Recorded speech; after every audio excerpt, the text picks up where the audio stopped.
ये है मोलर चालकता। इसके बारे में हम आ, एक दिन या डेढ़ दिन लगभग पढ़ेंगे मोलर चालकता। ठीक है ना। और मोलर चालकता, या इसको हम बोलते हैं दूसरा मोलर चालकत्व। दो शब्द इसके लिए होते हैं प्रयोग, एक ही चीज है। ये मोलर चालकता है, ये मोलर चालकत्व है। ये दोनों एक ही चीज है। और इसको हम लैम्डा एम से दिखाते हैं। किससे दिखाते हैं? लैम्डा एम से। ये बेटा लैम्डा एम किससे दिखाते हैं? लैम्डा एम से दिखाते हैं। अभी होता क्या है, इसे हम देखेंगे तो मोलर चालकता है क्या, क्या समस्या है ये मोलर चालकता, है ना। तो मोलर चालकता, देखो मोल शब्द से बना हुआ है लगभग लगभग, है ना। तो मोलर चालकता, तो यहाँ पर देखो मोलर चालकता को हम दिखाते हैं लैम्डा एम से दिखाते हैं, और इसको मोलर चालकत्व भी कहा जाता है। तो आप लोग कंफ्यूजन नहीं करेंगे मोलर चालकता और मोलर चालकत्व में। ठीक है ना, दोनों एक ही चीज है। तो अब हम पहले इसके डेफिनेशन पढ़ते हैं कि इसकी डेफिनेशन क्या है। ये कहता है कि एक मोल विद्युत अपघट्य, ठीक है ना, हमने क्या लेना है? एक मोल लेना है। और एक मोल क्या लेंगे? हमारे पास है विद्युत अपघट्य। क्या है बेटा? विद्युत अपघट्य। विद्युत अपघट्य को जानते हैं आप लोग? विद्युत अपघट्य जानते हैं बेटा कि क्या होते हैं? क्या होते हैं विद्युत अपघट्य? जो विद्युत धारा के द्वारा अपघटित होने वाले जो पदार्थ होते हैं उनको हम विद्युत अपघट्य कह सकते हैं। जैसे एग्जांपल के तौर पर हमारे पास NaCl एक विद्युत अपघट्य पदार्थ है। NaCl क्या है? एक प्रकार का विद्युत अपघट्य पदार्थ। ठीक है ना? तो हम क्या करेंगे, एक मोल हम लेंगे, एक मोल हमारे पास क्या होगा? विद्युत अपघट्य पदार्थ होगा। NaCl हो सकता है। NaCl का नाम क्या बेटा? तो सिंपल चीज है। क्लोराइड। हाँ, सोडियम क्लोराइड है ना, इसको हम सोडियम क्लोराइड भी कहते हैं। तो देखो यहाँ पर क्या है, एक मोल हमारे पास क्या है? विद्युत अपघट्य को विलयन में घोलने पर, जब हम इसको क्या करेंगे, एक मोल हमने लिया और इसको हमने क्या लिया? विलयन में घोलना है ना। घोलने पर उत्पन्न जो आयन होंगे, मान लीजिए यहाँ पर आयन उत्पन्न हुए, है ना। तो इनकी जो चालकता होगी, एक मोल विद्युत अपघट्य पदार्थ को विलयन में जब हम घोलेंगे तो उससे क्या होंगे? उत्पन्न क्या होंगे? आयन होंगे। और उन आयनों की जो चालकता होगी, उन आयनों की जो चालकता होगी, वही हम क्या कहलाएंगे? मोलर चालकता। यानी कि एक मोल विद्युत अपघट्य से, देखो मोलर मोलर चालकता क्या हुआ, ये हम इससे नाम से पता लग रहा है। देखो एक मोल हम क्या लेंगे? विद्युत अपघट्य पदार्थ, उसके कारण जो क्या होंगे? उस आयन उत्पन्न होंगे, और आयनों से क्या उत्पन्न होगी? चालकता, है ना। चालकता निकलेगी, उसको हम क्या बोलेंगे? उस आयनों की जो चालकता होगी उसको हम क्या बोलेंगे? मोलर चालकता बोलेंगे। यानी कि एक मोल से उत्पन्न, जो एक मोल विद्युत अपघट्य पदार्थ से उत्पन्न जो क्या होंगे? आयन होंगे, उनकी जो चालकता होगी उसको हम क्या कहेंगे? मोलर चालकता कहलाएगी। ठीक है ना। तो ये है मोलर चालकता। समझ में आ गया? किसी को समझ में नहीं आया होगा तो इसको हम आसानी से मोलर चालक क्या कहते हैं? मोलर चालकता कहा जाता है। अब मोलर चालकता को यदि हम देखें, मोलर चालकता के अलग अलग कंडीशंस हैं। मोलर चालकता की अलग अलग कंडीशंस हैं। देखो उसके आधार पर यदि हम देखें तो मोलर चालकता तो समझ में आ गया। हमने क्या करना है? एक मोल वैद्युत अपघट्य पदार्थ लेने हैं और उसको विलयन में घोलना है, और उससे जो जो उत्पन्न आयन होंगे उनकी जो चालकता होगी उसको हम क्या बोलेंगे? मोलर चालकता। ये हमारे पास मोलर चालकता है। अब देखो मोलर चालकता क्या होती है? मोलर चालकता होता है 1 ml विलयन के चालकत्व और गुणा उसमें आयतन कर देंगे। उसका चालकत्व होगा और उसके साथ हम वॉल्यूम का गुणा कर देंगे। ठीक है ना, आयतन का। देखो यहाँ पर हम lambda M is equal to, चालकत्व को हम किससे निकालते हैं बेटा? कप्पा से। Kappa into V, kappa into V हो जाएगा। ये मोलर चालकता है। यहाँ पर क्योंकि ये बन नहीं पाया था तो कई कई किताबों में ऐसे भी बना हुआ लेमडा, है ना। तो आप लोगों को लेमडा इस टाइप से भी लिख सकते हैं, या ऐसे भी लिखा जा सकता है लेमडा। ठीक है, इस प्रकार से बन सकता है। तो अब हमने इतना, तो यहाँ क्या होगा? देखो कप्पा तो अपनी जगह रहेगा, क्योंकि ये मोल के रूप में है बेटा। किस रूप में है? मोल के रूप में। तो हम क्या करते हैं? मोलरता की परिभाषा क्या है? किसी को याद है? मोलरता किसे कहते हैं? कोई बता सकता है मोलरता?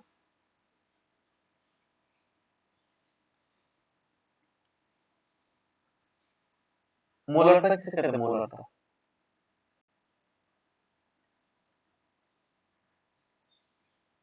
कोई बच्चा बता दो बेटा, मोलरता किसे कहते हैं? 1 लीटर विलयन में घुले हुए विलेय के मोलों की संख्या।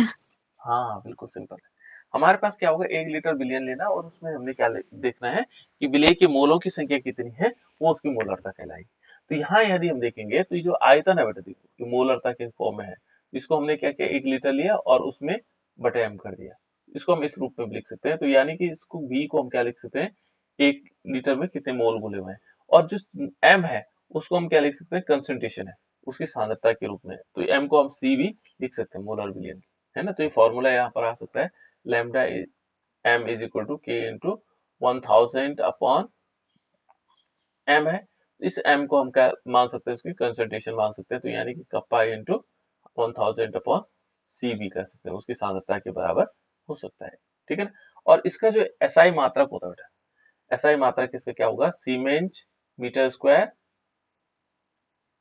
और पर मोल, ये इसका एसआई मात्रक है, क्योंकि बोर्ड परीक्षाओं में कई बार पूछा जाता है, तो इस प्रकार से हम कर सकते हैं। तो मोलरता की परिभाषा, आपको मोलर चालकता की परिभाषा पता लग गई।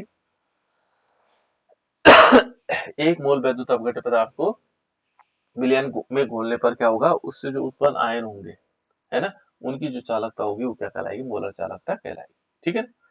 अब देखो बेटा, अब हमने पढ़ना है कि सांद्रता के साथ, जो यहाँ पर सांद्रता है, सांद्रता के साथ चालकता और मोलर चालकता में परिवर्तन, ये तो चालकता होती है और एक होती है मोलर चालकता।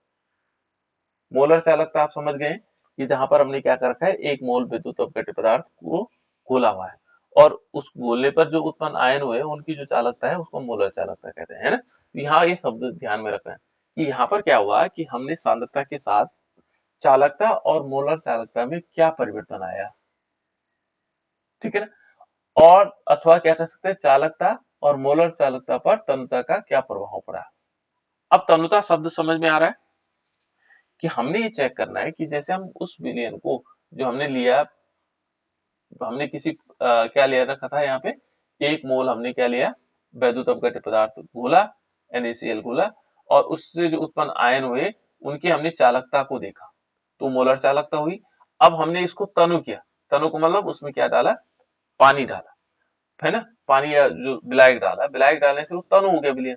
अब उससे क्या फर्क पड़ा उसकी मोलर चालकता पर, जो मोलर चालकता थी उसकी आयनों की जो गतियां थी, क्या किस प्रकार से उसमें फर्क पड़ा, या उन आयनों की जो गतियां हैं, चालकता है, उस पर क्या फर्क पड़ेगा, ठीक है ना। अब हम ये पढ़ेंगे उसकी तन्यता से क्या प्रभाव पड़ेगा।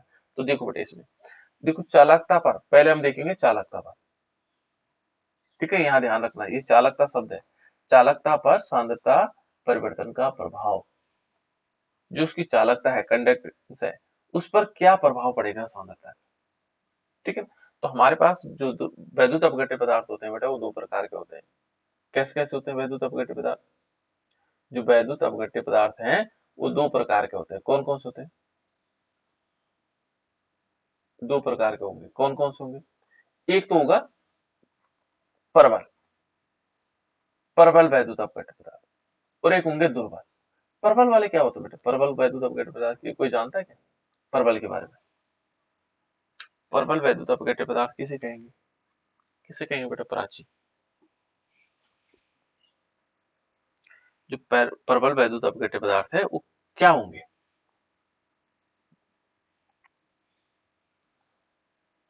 जैसे NaCl। हाँ NaCl है। नहीं, प्रबल, प्रबल क्यों कहेंगे उसको, और दुर्बल क्या हुआ, क्योंकि वो पूरी तरह से आयनों में विभाजित हो जाता है। वेरी गुड, यही मैं जानना चाह रहा था, है ना। प्रबल वो होते हैं बेटा जो पूरी तरह क्या हो जाते हैं, आयनों में विभाजित हो जाते हैं, पूरी तरह आयन बना देते हैं। जैसे माना Na पॉजिटिव, माना हमने Na पॉजिटिव और Cl नेगेटिव, पूरी तरह बना देगा अपने को, है ना। वो प्रबल, प्रबल वैद्युत अपघट्य पदार्थ होते हैं, है ना। और दुर्बल क्या हुए, जो पूरी तरह से आयनों में विभाजित नहीं होते हैं। बिल्कुल ये पूरी तरह आयनों में विभाजित नहीं हो पाएंगे। इसका एग्जाम्पल है कोई ध्यान, अन्य बच्चे बता सकते हैं बेटा, इसका कोई एग्जाम्पल हो। प्रबल वाला तो NaCl ठीक हो गया, दुर्बल वाला क्या हो सकता है, कोई अन्य बच्चा बता सकता है बेटा। दुर्बल वाला होता है जो, जैसे माना हमारे पास है एसिटिक एसिड CH3COOH, ये दुर्बल वैद्युत अपघट्य पदार्थ, ये क्या नहीं होगा, पूरी तरह आयनित नहीं हो पाएगा, है ना, इसमें से पूरी तरह ये आयनित नहीं हो पाएगा, ठीक है ना। तो इसको हम क्या बोल सकते हैं, इसको बोलते हैं दुर्बल वैद्युत अपघट्य पदार्थ।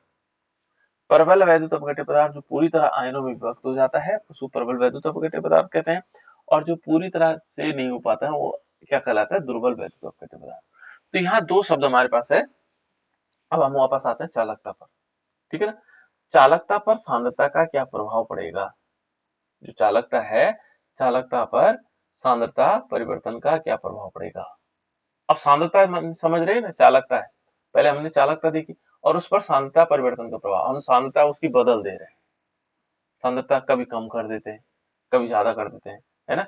तो कम, मान लीजिए हमने क्या किया, कम सांद्रता कर दी, पहले इसकी सांद्रता ज्यादा थी, सांद्रता माने उनके अणुओं की संख्या ज्यादा थी, अब हमने सांद्रता बदल दी, बदल देने का मतलब उसकी सांद्रता कम कर दी, है ना। तो ये कहता है देखो उसका परिवर्तन का क्या प्रभाव पड़ेगा।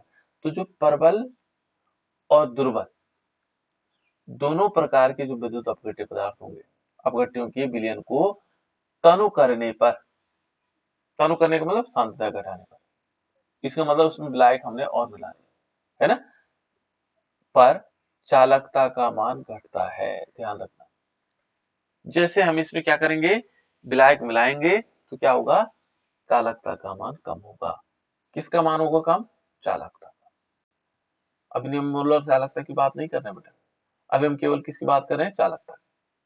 तो यहाँ ध्यान ये रखना आपको कि जो हमारे पास प्रबल वैद्युत अपघट्य पदार्थ हैं और दुर्बल वैद्युत अपघट्य पदार्थ हैं, इन दोनों में जब भी हम क्या करते हैं, इनको तनु बनाते हैं, तो तनु बनाने पर क्या होगा, इनकी चालकता का मान क्या होगा, कम होगा। ये पॉइंट याद रखिएगा, बहुत इंपॉर्टेंट पॉइंट है ना। चालकता का मान क्या होगा, घटेगा।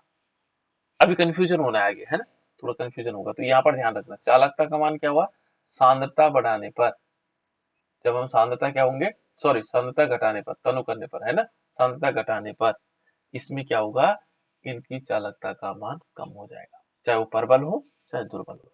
दोनों वैद्युत अपघट्यों को जब हम तनु करेंगे, है ना, तनु विलयन बनाएंगे, तो ऐसी दशा में उनका चालकता मान क्या होगा, कम होगा। क्लियर। दूसरी लाइन देखो बेटा, चालकता क्या होगा, चालकता माना जाता है इकाई आयतन में उपस्थित आयनों की संख्या पर निर्भर करता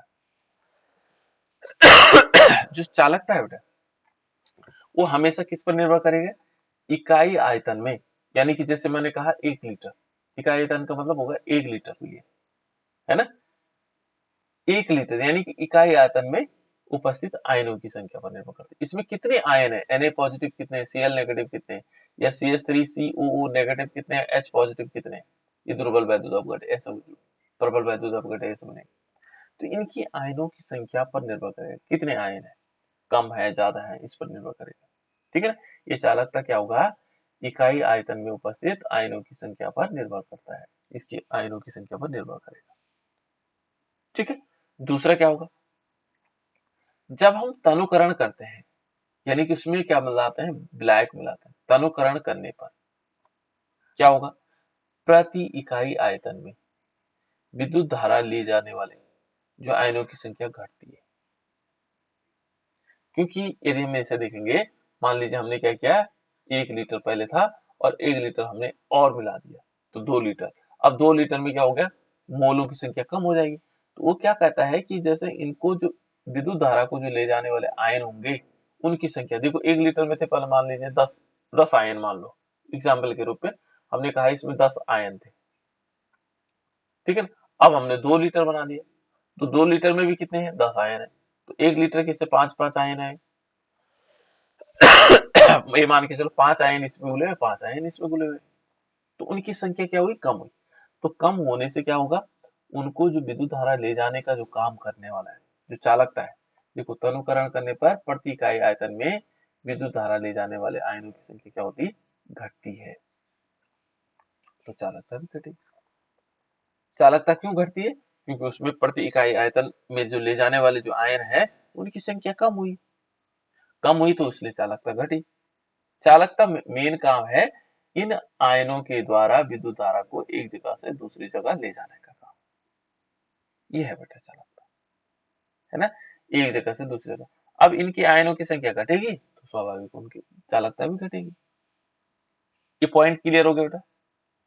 ये अभी हम केवल चालकता के बारे में पढ़ रहे हैं, कंडक्टेंस के बारे में पढ़ रहे हैं, है ना, कि तनुकरण करने से क्या होगा, आयनों की संख्या घटती है और इससे चालकता का मान भी घटता है। ठीक है, तो चालकता का मान क्या होगा, कम हो जाएगा। तो ये हो गया हमारे पास पहला पॉइंट। दूसरा देखो, अब है मोलर चालकता। ये चालकता हमने पढ़ लिया। चालकता क्या पढ़ा कि यदि हमने तनुकरण किया, तनुकरण करने पर क्या होगा, आयनों की संख्या घटेगी तो चालकता का मान भी घटेगा। ये क्लियर हो गया बेटा। दूसरा है मोलर चालकता। अब मोलर चालकता क्या होगा, ये मोलर चालकता। अब इसके तनुकरण देखिए, ये कहता है देखो मोलर चालकता पर तनुकरण का क्या प्रभाव पड़ेगा, यानी कि अब इसमें मोलर चालकता पर तनुकरण का क्या प्रभाव पड़ेगा, है ना। ये कहता है देखो विलयन को तनुकरण करने अथवा सांद्रता घटाने पर मोलर चालकता का मान बढ़ता है। ये जस्ट अपोजिट है चालकता। उसमें मोलर चालकता क्या होती थी, कम होती, और मोलर चालकता क्या हो रही है यहाँ पर बढ़ रहा है। देखो ये मान, इसका मान बढ़ रहा है। अब क्यों बढ़ रहा होगा, यहाँ पर ये भी देखेंगे। देखो ये कह रहा है कि मोलर चालकता का मान बढ़ता है, ये लाइन याद रखो। चालकता का मान क्या होता है, घटता है। मोलर चालकता का मान क्या हो रहा है, बढ़ रहा है। मोलर कंडक्टिविटी बढ़ रही है ना। यदि हम इसमें देखेंगे तो यहाँ पर देखो बेटा, मोलर चालकता होता है लैम्डा एम। हमारे पास जो फॉर्मूला है, इस फॉर्मूले के आधार पर देखेंगे तो यहाँ पर क्या होता है, lambda M is equal to kappa into V. ये कप्पा क्या होता है, चालक कप तो होता है ना। यहाँ पर देखो इसमें क्या हुआ कि जो मोलर चालकता है कप्पा इंटू वी, तो वी यहाँ पर आयतन है, ये हमें पता वी आयतन है। वी क्या है, आयतन है, ठीक है। और जिसमें क्या होगा, जिसमें एक मोल विद्युत अपघट्य पर उपस्थित हो। मान लीजिए एक मोलर चालकता हम क्या कहेंगे, मोलर चालकता हम क्या करते हैं, मान लीजिए हमारे पास एक आयतन है वी, और इसमें हमने क्या बोला हुआ है, एक मोल क्या बोला है बेटा, इसमें विद्युत अपघट्य। एक मोल हमने क्या कर रखा है, इसमें विद्युत अपघट्य बोला हुआ है, ठीक है ना। एक मोल विद्युत अपघट्य को जब हम किसी विलयन में घोलते हैं तो उसको क्या बोलते हैं बेटा, अभी तो बताया था पहले, पहले लाइन इसी से थी। मान लीजिए हमारे मोलर पास, चालकता, हाँ क्या बोलेंगे, मोलर चालकता। मोलर चालकता अभी तो बताया था कि हमने क्या करना है, एक लीटर विलियन लेना है, उसमें एक मोल हमने क्या करना है, एक मोल हमने विद्युत अपघट्य पदार्थ को घोलना है ना। और जो उसके आयनों की चालकता होगी उसको हम मोलर चालकता कहते हैं। ये तो पढ़ा, उनकी जो आयनों की जो चालकता होगी उसको मोलर चालकता कहते हैं, ठीक है। तो देखो ये मोलर चालकता है। तो यहाँ पर हम कह रहे हैं कि इसमें हमने क्या किया, आयतन लिया, और इस आयतन में हमने क्या किया, एक मोल, देखो जिसमें क्या कर रखा है, एक मोल विद्युत अपघट्य उपस्थित हो। तनुकरण देखो, तनुता बढ़ाने से यदि चालकता का मान क्या होता है, घटता है। चालकता का मान क्या होता है, घटता है। किसका मान घटता है, इस वाले कप्पा का, इसके मान पर घटता है। परंतु क्या हुआ, आयतन क्या मान क्या होता है, बढ़ता है। यहाँ आयतन क्या कर रहे हैं, इसको बढ़ा रहे हैं, क्योंकि तनुकरण में क्या होता है, आयतन बढ़ेगा। कप्पा का मान तो घट रहा है, लेकिन इसका मान क्या हो रहा है, बढ़ रहा है। यहाँ पर मान बढ़ेगा, है ना। वी का आयतन हम बढ़ा रहे हैं, तनुकरण में क्या होता है, आयतन तो बढ़ेगा ही, क्योंकि हम क्या डाल रहे हैं, उसमें विलायक डाल रहे हैं, है ना। तो यह इसमें क्या दिखा गया है, इसमें दिखा गया कि आयतन v का मान चालकता के घटते हुए मान से अधिक होता है। जितना घट रहा है उससे ज्यादा इसका मान बढ़ रहा है ना। जिसलिए क्या होगा, इसके कारण लैम्डा जो m है, यानी कि जिसको बोलते हैं मोलर चालकता का मान बढ़ता है। देखो इसका मान तो घट रहा था, लेकिन यहाँ बहुत अधिक मात्रा में बढ़ रहा था, इसकी तुलना में तो बहुत अधिक बढ़ रहा था। इसलिए क्या होगा, मोलर चालकता बढ़ेगी। मोलर चालकता का मान क्या होगा, बढ़ेगा। भले चालकता क्या होगी, कम। तो दोनों शब्द समझ में आ गए बेटा हमारे, दोनों चीज समझ में आ गई। चालकता का मान किस प्रकार से घट रहा है और मोलर चालकता का मान किस प्रकार से बढ़ रहा है ना। यहाँ पर देखोगे तो सांद्रता का क्या प्रभाव पड़ा इसमें, चालकता का मान क्या हुआ, घटा, है ना। और मोलर चालकता का मान क्या हुआ, बढ़ा। यदि हमने क्या किया, उसमें तनुकरण किया, इसका मान क्या हुआ, बढ़ा, इसका मान क्या हुआ, घटा। कब, तनुकरण करने पर। इसको शॉर्टकट कहीं पे लिख सकते हो, है ना। यानी कि हम क्या लिख सकते हैं, जो चालकता ऐसे लिख सकते हैं, चालकता, और चालकता का मान क्या होता है, चालकता का मान क्या होता है बेटा, घटता है। इसको डाउन की तरफ दिखा दो, है ना। और जो मोलर चालकता है उसका मान क्या होता है, मोलर चालकता, उसका मान बढ़ता है, तो उसको ऊपर की तरफ दिखा दो, ये बढ़ रहा है ना। या प्लस दिखा लो, इसका मान प्लस होता है, इसका मान माइनस होता है, कम होता है। ठीक है ना, तो इस प्रकार से हम दिखा सकते हैं, है ना। तो तनुकरण करने पर चालकता का मान क्या होगा, कम होगा, और मोलर चालकता का मान बढ़ेगा। इतनी बात क्लियर होगी बेटा। किसी को समझ में नहीं आया हो तो साधना समझ में आ गया बेटा या नहीं आया,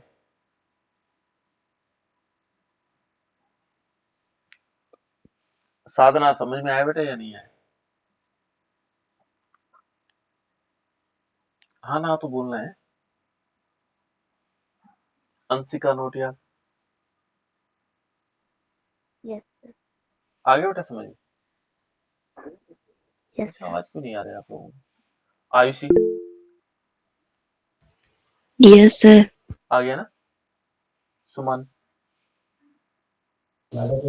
yes sir Sonali, yes sir Puneet को आ गया, यस सर। सबको समझ में आ गया ना। गौतम भी है और वो भी है, कैलाश भी है ना। चलो, सबको समझ में आ जाएगा शायद, मुझे ऐसा लग रहा है ना। तो ये हो गया बेटा हमारे पास चालकता और मोलर चालकता। अब देखो बेटा, उसके बाद ये कहता है, देखो सांद्रता परिवर्तन के साथ चालकता और मोलर तन्यता का प्रभाव और भी है ना। अब यहाँ पर इसके बाद चलते हैं हम पहले प्रबल वैद्युत अपघट्यों। हमने दो प्रकार के वैद्युत अपघट्य पढ़े थे। एक तो प्रबल वैद्युत अपघट्य। क्या होता है बेटा कैलाश, प्रबल वैद्युत अपघट्य क्या होते हैं, क्या होते हैं प्रबल वैद्युत अपघट्य, क्या होते क्या है, प्रबल वैद्युत अपघट्य होते क्या है, जल्दी से बताओ। प्रबल वैद्युत अपघट्य पदार्थ होते क्या है।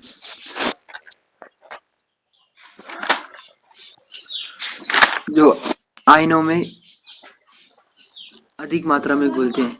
हाँ, जो अधिक आयनित हो जाते हैं ना, जो पूर्णतः क्या होते हैं, आयनित हो जाते हैं, जी। उनको बोलते हैं हम प्रबल वैद्युत अपघट्य पदार्थ। तो ये कह रहा है कि देखो, प्रबल वैद्युत अपघट्य पदार्थ पर मोलर चालकता का प्रभाव, मोलर चालकता की बात कर रहा है, चालकता की बात नहीं कर रहा है, कि मोलर चालकता पर तन्यता का क्या प्रभाव पड़ेगा। इन्होंने अलग अलग ले लिया, किसको, प्रबल वैद्युत अपघट्य पदार्थ को अलग ले लिया, और दुर्बल वैद्युत अपघट्य पदार्थ को अलग ले लिया, है ना। तो अब देखो, प्रबल वैद्युत अपघट्य पदार्थ के लिए मोलर चालकता का क्या प्रभाव पड़ेगा इसमें, है ना। इसको हम जानते हैं क्या हो सकता है इसमें। तो देखो, इसमें क्या होगा बेटा, किस प्रकार की चीजें जाएंगे। जैसे यदि पहले कहता है, जो प्रबल वैद्युत अपघट्य पदार्थ है, क्या है, प्रबल वैद्युत अपघट्य पदार्थ की मोलर चालकता तन्यता बढ़ाने पर बढ़ती है। अभी हमने पढ़ा था, है ना, कि जैसे हम तन्यता यानी कि उसमें क्या करेंगे, तनु करेंगे उसको, तो उसमें क्या होगा, मोलर चालकता का मान बढ़ेगा, है ना। परंतु वृद्धि कम होती है। अब वृद्धि क्या होगी, एक शब्द इसमें वृद्धि आया, ये वृद्धि कम होगी, है ना। देखो, इस क्या क्या कहता है, ये कहता है कि जो प्रबल वैद्युत अपघट्य पदार्थ है, पूर्णतः क्या होते हैं, आयनित होते हैं। पहला काम लगभग क्या होते हैं, पूर्णतः आयनित होते हैं। जितने भी हमारे पास वैद्युत अपघट्य पदार्थ होते हैं, वो क्या होते हैं, पूर्णतः आयनित होते हैं। अतः क्या होगा इसमें, आयनों की संख्या में तन्यता के साथ कोई परिवर्तन नहीं होता है ना। आयनों की संख्या में तन्यता के साथ कोई परिवर्तन नहीं होता, यानी कि उसमें क्या हुआ, तन्यता से क्या हुआ, आयनों की संख्या थोड़ी बढ़ी। जैसे हमने क्या किया, मान लीजिए सपोज 1 लीटर पानी में हमने 10 आयन घुले हुए थे, Na पॉजिटिव और Cl नेगेटिव। ये प्रबल वैद्युत अपघट्य पदार्थ है, इसमें 10 आयन क्या थे, Na के और Cl के थे। जब हमने क्या किया, इसमें तनुकरण किया, तनुकरण का मतलब इसमें पानी डाला, ब्लैक डाला, तो क्या इनकी संख्या घटेगी बढ़ेगी, आयनों की संख्या घटेगी या बढ़ेगी बेटा, आयनों की संख्या घटेगी या बढ़ेगी, बताओ क्या होना चाहिए। मान लीजिए इसमें 10 आयन NaCl के थे, ठीक है ना। हमने क्या किया, 1 लीटर पानी में घुला हुआ था, हमने क्या किया इसमें 1 लीटर पानी और डाल दिया, 2 लीटर कर दिया। इसमें NaCl की संख्या बढ़ेगी या घटेगी? क्या होना चाहिए? अरे 1 चम्मच हमने यहाँ पर ऐसे समझते, 1 चम्मच चीनी दी और 1 लीटर पानी में घुला हुआ है ना, 1 चम्मच चीनी ले रखे। अब हमने क्या किया, 2 लीटर पानी, 1 लीटर पानी और डाल दिया, चीनी की मात्रा बढ़ेगी या घटेगी?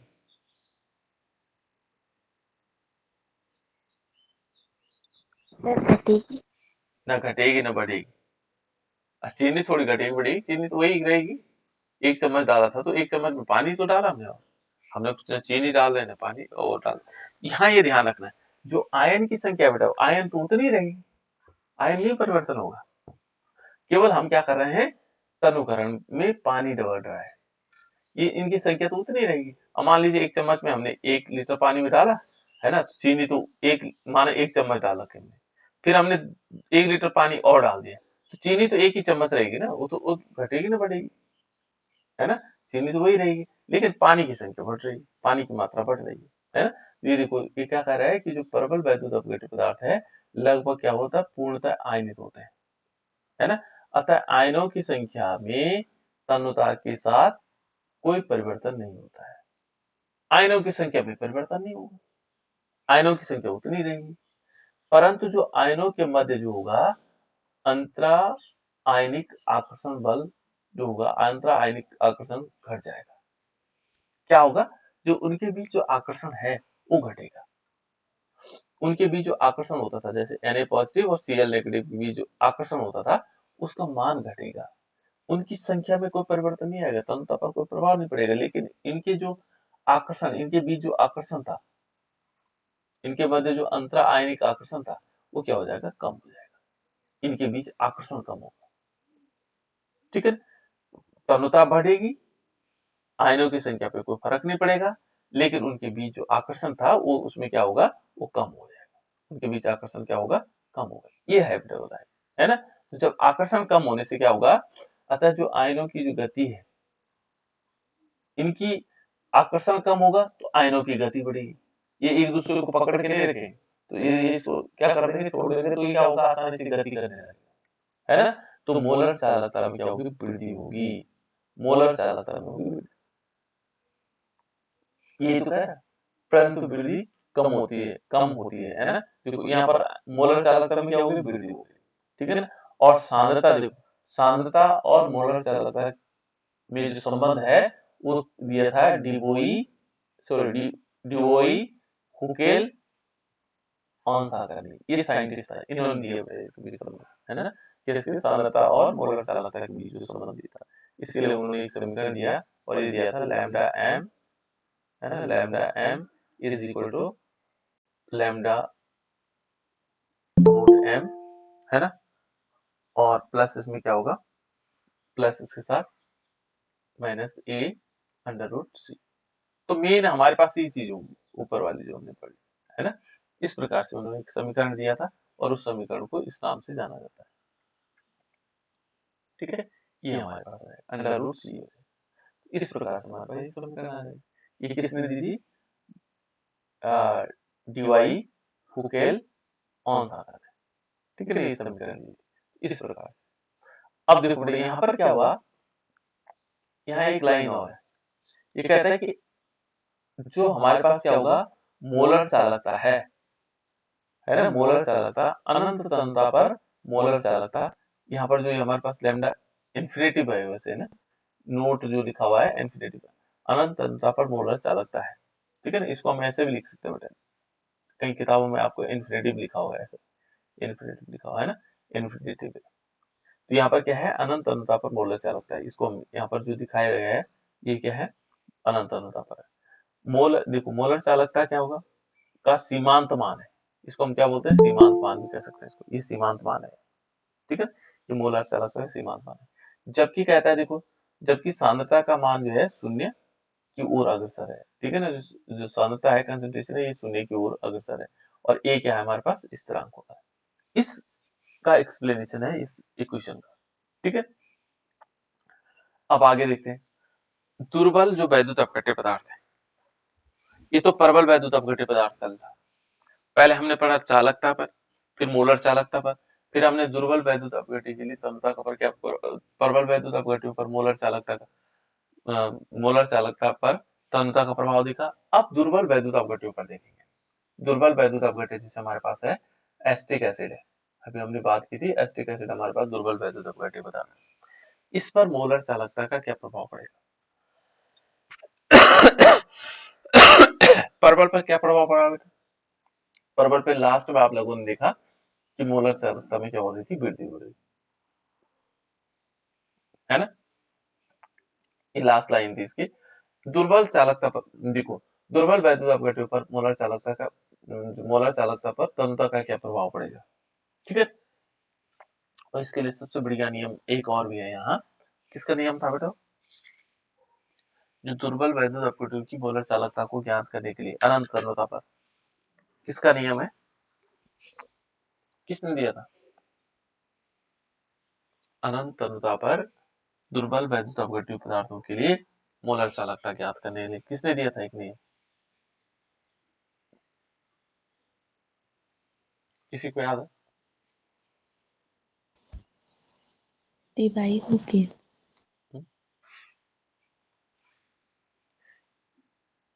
नहीं, ये वाला नहीं बेटा, ये वाला इसकी बात नहीं करो मैं। डिवाई हुकेल ऑन सागर की बात नहीं करो, ये तो दिया था प्रबल वैद्युत अपघट्यों के लिए ना। ये समीकरण, ये तो मोलर चालकता के संबंध में उन्होंने समीकरण दी थी, ये प्रबल वैद्युत अपघट्यों के लिए दी थी, है ना। दुर्बल वैद्युत अपघट्यों के लिए किसने दिया था? आप लोगों ने पढ़ा होगा, पढ़ा बेटा? प्राचीन में पढ़ा होगा, बता दो बेटा। भले मैंने नहीं पढ़ाया अभी।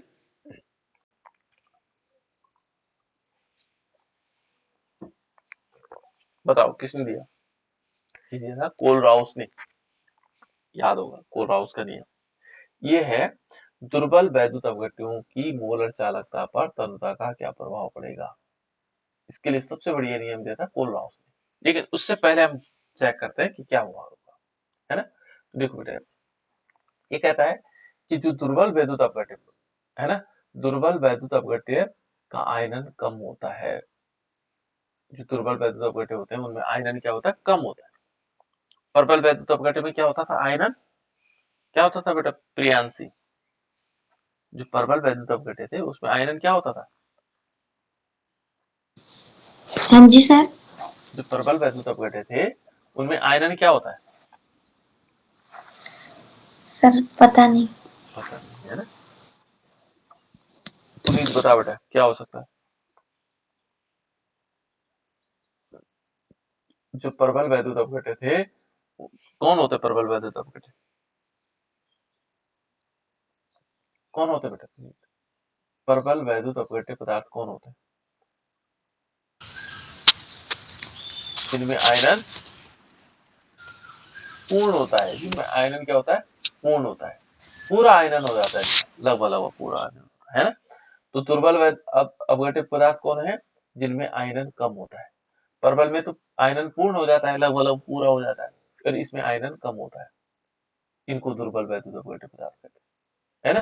तो देखो ये कहता है कि दुर्बल वैद्युत अपघट्य पदार्थ का आयनन कम होता है और है उसकी मोलर चालकता का मान प्रबल वैद्युत अपघट्यों की अपेक्षा कम होगा। यानी कि जो मोलर चालकता है वो प्रबल वैद्युत अपघट्यों की ज्यादा होगी और इसकी कितनी होगी, कम होगी। किसकी? जो दुर्बल वैद्युत अपघट्य, जो दुर्बल वैद्युत अपघट्य पदार्थ हैं उनकी जो मोलर चालकता है वो कम होगी। किसकी तुलना में? प्रबल वैद्युत अपघट्यों की तुलना में, है ना। और ये कहता है कि तन्यता के साथ मोलर चालकता में अधिक परिवर्तन होगा। ठीक है ना, और इसमें वो क्या माना जाएगा, अधिक परिवर्तन होगा। तो ये थोड़ा सा अलग चीज है बेटे, ग्राफ के हिसाब से है। यदि हम इसको देखें मोलर चालकता, तो हम सीधे यहाँ आ जाते हैं। देखो यहाँ पर कुछ है, कुछ कंडीशंस है, ये बकेट तो मैं बाद में बताऊंगा आपको। ठीक है, यहाँ देखो ये कह रहा है कि एक निश्चित ताप पर दिए गए विलायक ए, मान लीजिए एक विलायक हमारे पास ए है ना, और मानव विद्युत अपघट्य के प्रकार है, अलग अलग प्रकार के विद्युत अपघट्य पदार्थ है ना। विद्युत अपघट्य के आयनों पर उपस्थित आवेश पर निर्भर करता है, उसमें उपस्थित आयन होता है, उसके आधार पर हम क्या होगा, ये क्या करेगा, निर्भर करेगा। जैसे NaCl है बेटा, तो NaCl में क्या होता है, एक Na पे एक पॉजिटिव आयन होता है और Cl पर एक नेगेटिव आयन होता है, ठीक है ना। देखो NaCl को उन्होंने क्या लिखा हुआ है, एक एक लिखा हुआ, इसको माना जाता है, क्या माना जाता है, एक संयोजी, एक एक संयोजी, ये है। देखो NaCl को हम क्या बोलेंगे, एक एक, यानी कि एक एक संयोजी। दूसरा हमारे पास जैसे MgCl2, Mg पे क्या होंगे, दो पॉजिटिव चार्ज होंगे और Cl पर एक एक होंगे, एक Cl एक है, Cl माइनस, इससे ये क्या बना रहेगा, द्विक एक संयोजी। देखो दो एक है, इस पे दो चार्ज है Mg पर और इन Cl पर क्या है, एक माइनस चार्ज, एक Cl पर एक माइनस चार्ज, तो ये इसको कहा जाता है द्विक एक संयोजी। और तीसरा है हमारे पास, देखो ये है कॉपर सल्फेट CuSO4, तो Cu पे क्या होता है बेटा, दो पॉजिटिव चार्ज होते हैं और इस पर क्या होता है, दो नेगेटिव चार्ज, इसलिए इसको क्या कहा जाता है, द्विक संयोजी, ठीक है ना, यानी कि दो दो, इनमें संयोजकता दो दो। इस प्रकार से आयन होते हैं किसमें, अवैधुत अपघट्य पदार्थों में, है ना, क्योंकि आयनों की संख्या पर भी निर्भर करता है ना, आयनों की संख्या पर निर्भर करता है, तो इसलिए क्या होगा, उन पे आवेश जो होंगे उन पर निर्भर करेगा। देखो ये कह रहा है विद्युत अपघट्यों के आयनों पर उपस्थित आवेशों पर निर्भर करेगा, उस पे उपस्थित कितने आवेश हैं उस पर निर्भर करेगा, ठीक है ना। एक देखो ये कहता है कि एक प्रकार के सभी विद्युत अपघट्यों के लिए ए का मान समान होता है, जैसे ए का मान क्या होगा, समान होगा इनके, है ना, जैसे CH3COH है ना, इसका वक्र देखने पर पता चलता है कि जो उच्च, ये क्या होंगे, उच्च वाले वियोजित अल्प वियोजित होते हैं, देखो उच्च सांद्रता पर अल्प वियोजित होते हैं, ठीक है ना। अब इसका देखें, यहाँ पर एक टेबल हमारे पास है, इसमें दे रखा, चलो आगे वाले में आ जाएगा, है ना। तो ये देखो बेटा, यहाँ पर कहता है कि यदि इस प्रकार के विलयन को तनु किया जाता है तो इनके वियोजन की मात्रा में वृद्धि होती है, ठीक है ना, और आयनों की संख्या में वृद्धि होगी और लैम्डा एम का मान तेजी से बढ़ता है, यानी कि लैम्डा एम यानी मोलर चालकता क्या होगी, बढ़ेगी। और दुर्बल वैद्युत अपघट्यों में जो इन्फिनिटी पर अनंत तन्यता पर मोलर चालकता का मान जो बहिर्वेशन द्वारा प्राप्त नहीं किया जा सकता है ना, अनंत तन्यता, इसको हम ऐसे लिख सकते हैं ना, इसको थोड़ा ये क्योंकि ग्राफ से बेस्ड है, ठीक है ना, तो यहाँ पर हम इसको ऐसे लेंगे, देखो अनंत तन्यता पर क्या होगा, C इज डायरेक्टली जीरो, अनंत तन्यता माने जो कंसंट्रेशन क्या हो, जीरो, है ना, तो वैद्युत अपघट्य पदार्थ क्या होंगे, पूर्णतः वियोजित हो जाते हैं। यहाँ पर एक लाइन ये ध्यान रखना कि मान लीजिए किसी भी दुर्बल वैद्युत अपघट्य पदार्थ की यदि क्या है, अनंत तन्यता पर माना जाता है कि जो क्या होगा, पूर्णतः वियोजित हो जाएगा, कौन, हमारे पास जो दुर्बल वैद्युत अपघट्य पदार्थ है वो अनंत तन्यता पर क्या होगा, पूर्णतः वियोजित हो जाता है ना, परंतु इतनी कम सांद्रता पर विलयन की चालकता इतनी कम हो जाती है कि उसका वास्तविक मान नहीं नापा जा सकता है, ठीक है ना। मान लीजिए हमने कहा कि कोई तन्यता अनंत तन्यता है, अनंत तन्यता समझ रहे हैं आप लोग, कि मान लीजिए यहाँ पर NaCl के दो, माना दो, 1 लीटर विलयन में मान लीजिए दो क्या है हमारे पास, Na पॉजिटिव और Cl नेगेटिव, Na पॉजिटिव और Cl नेगेटिव केवल दो अणु है, ये अनंत तन्यता हो जाएगी। तो इस पर वो कह रहा है कि अनंत तन्यता पर क्या होगा, जो दुर्बल वैद्युत अपघट्य पदार्थ होंगे वो पूर्णतः वियोजित हो जाएंगे। दुर्बल वैद्युत अपघट्य पदार्थ हमारे पास CH3COOH है ना, ये पूर्णतः क्या हो जाएगा, वियोजित हो जाएगा, तब जब अनंत तन्यता होगी। लेकिन इतनी इतनी कम सांद्रता पर क्या होगा, इनकी चालकता को का मान जो है हम क्या नहीं कर पाएंगे, इतना कम हो जाता है कि उसका वास्तविक मान सही नहीं नापा जा सकता, यानी कि इसका चालकता का मान बहुत कम हो जाएगा और उसको हम सही सही नहीं नाप सकते। मेन लाइन ये है कि यदि अनंत तन्यता होगी तो जो वैद्युत अपघट्य पदार्थ होंगे, दुर्बल वैद्युत अपघट्य पदार्थ, वो पूर्णतः वियोजित हो जाएंगे, लेकिन उनकी चालकता इतनी कम होगी कि उसका सही सही मापन हम नहीं कर पाए, है ना। तो उस दुर्बल वैद्युत अपघट्यों के जो हमारे पास अनंत तन्यता पर मोलर चालकता का मान ज्ञात करने के लिए कोलराउस ने एक नियम दिया, किसने दिया, कोलराउस ने एक नियम दिया, और उसी को कहा जाता है बेटा कोलराउस का नियम। क्योंकि इसका मान हम ज्ञात नहीं कर पा रहे थे अनंत तनुता पर। जब तनुता क्या हो रही थी, अनंत तनुता हो रही थी, तो उसकी चालकता बहुत कम हो रही थी, और बहुत कम होने से हम उसको वास्तविक मान की गणना नहीं कर पा रहे थे। तो उस इसके लिए क्या किया, कोलराउस ने एक नियम दिया, और इसी को कोलराउस का नियम कहा जाता है ना। दुर्बल वैद्युत अपघटनों की अनंत तनुता पर कोलराउस का नियम, है ना। तो कोलराउस का नियम हम पढ़ेंगे इसमें, कोलराउस ने क्या किया, ठीक है ना। ये कोलराउस का नियम आएगा बेटा इसमें, ठीक है। इस कोलराउस के नियम को मैंने थोड़ा सा यहाँ बताने की कोशिश तो की। देखो, ये कहता है, कोलराउस का नियम क्या कहता है, इस वैज्ञानिक ने क्या किया, एक निश्चित ताप पर, ठीक है, ताप क्या किया बेटा, एक निश्चित ताप पर कुछ वैद्युत अपघट्य पदार्थों की युग्म बनाए। जो वैद्युत अपघट्य पदार्थ जैसे KCl है, NaCl है ना, जिनमें एक समान आयन होते हैं, है ना। अनंत तन्यता पर क्या किया, इनकी मोलर चालकताएं ज्ञात की। अनंत तन्यता पर क्या की, इनकी मोलर चालकताएं ज्ञात की, है ना, ज्ञात की। कैसे कैसे किया उन्होंने, देखो, दो समान इस समान लिए, जैसे K पॉजिटिव NaCl, है ना, इनके ऋणायन क्या है, देखो, विद्युत ऋणायन समान है, इनके ऋणायन समान है। देखो कि इसका Cl है, इसका Cl है। इसके बाद उन्होंने देखा इनमें जो अंतर था, इनकी जो मोलर चालकताएं थी, इतना और इतना, इनकी मोलर चालकताएं का जो अंतर आया वो समान है। यहाँ पर देखो, ये इतने इनका आया। फिर देखा उन्होंने, फिर क्या किया, इनका आया 23.41, ठीक है। उसके बाद फिर क्या किया उन्होंने, KBr और NaBr लिया। इसमें भी क्या है, ऋणायन समान है। देखो, ये भी ब्रोमीन है, ऋणायन समान है। फिर उसने देखा, इनकी मोलर चालकताएं निकाली, ये भी निकली, ये भी निकली। फिर वो उनको उनका अंतर देखा, वो भी उतने हैं, 23 क्या। तो ये क्या कहता है, देखो, जहां पर हमने समान आयन लिए, जैसे KCl हुआ, NaCl हुआ, है ना, और ऋणायन है ये समान। उसके बाद KBr लिया और NaBr, उनका जो अंतर था, इन दोनों का जो अंतर था वो 23.41 था। इन दोनों का अंतर भी कितना है, 23.14। अब उसने फिर क्या किया, धनायन लिए, ठीक है ना, विद्युत अपघट्य धनायन समान। अब समान लिए धनायन, धनायन क्या हुआ, जैसे KBr है, तो KBr में क्या है, पोटेशियम एक जैसे है, और यहाँ पर KCl में। अब ऋणायन अलग अलग हो गए, देखो, ऋणायन अलग अलग हो गए। ऋणायन, ये ब्रोमीन है, ये क्लोरीन है, तो यहाँ पर धनायन समान है। फिर उनको देखा, इनका अंतर देखा, ये धनायन इतना माना है, इसका इसका इतना माना है, यानी KBr की वैल्यू जो इतनी आई मोलर चालकता, इसका इतना है। फिर क्या किया, इन दोनों का अंतर देखा, तो ये 206 है। फिर दूसरा लिया, जैसे NaBr और NaCl, देखो, फिर धनायन समान लिया।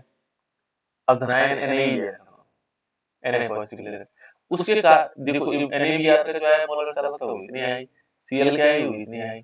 फिर उन दोनों का अंतर देखा, वो भी कितना है, कितना। इन दोनों का समान मिल रहे हैं, ठीक है ना। क्या हो रहा है, समानता इनमें आ रही है। तो ये कहता है कि उपयुक्त आदेश स्पष्ट है कि समान आयन रखने वाले अपघट्यों की अनंत तन्यता पर मोलर चालकता में हमेशा जो अंतर होगा वो निश्चित होगा। ये इन्होंने डिस्कस निकाला, पहले पहले कंडीशंस में उन्होंने ये निष्कर्ष निकाला, ठीक है। तो इसकी डिटेल में आप लोगों को कल बताऊंगा बेटा, है ना। अब एक काम